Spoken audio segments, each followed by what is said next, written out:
تقریباً 48,000 یا 47,000 52.5 تولہ چاندی کا بنتا ہے۔ اس حساب سے جو بندہ 50,000 کا مالک ہے اس کو صدقۃ الفطر ضرور ادا کرنا چاہیے۔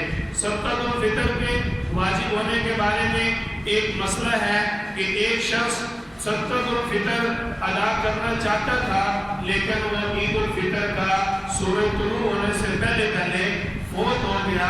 اب اس کی طرف سے صدقۃ الفطر ادا کرنا ضروری نہیں ہے۔ کیوں؟ صدقۃ الفطر سورج طلوع ہونے کے بعد واجب ہوتا ہے۔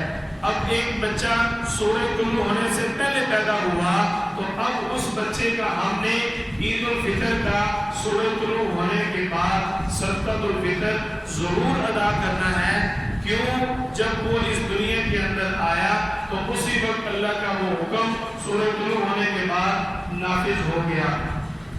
صدقۃ الفطر کے مستحق، صدقۃ الفطر کے مصارف، صدقۃ الفطر کن کو دینا چاہیے؟ صدقۃ الفطر ہر اس فرد کو دینا جائز ہے جس کو زکوٰۃ اور صدقات کا مال دینا جائز ہے۔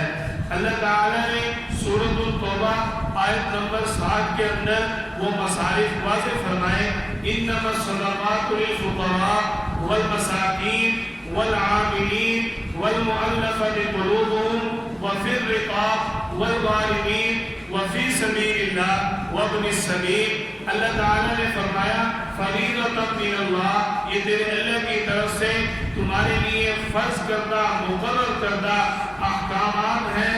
واللہ علیم الحکیم، اور تیرا اللہ زبردست حکمت والا جاننے والا ہے۔ اللہ تعالیٰ نے یہ 8 مصارف ہمارے اوپر واضح فرمائے۔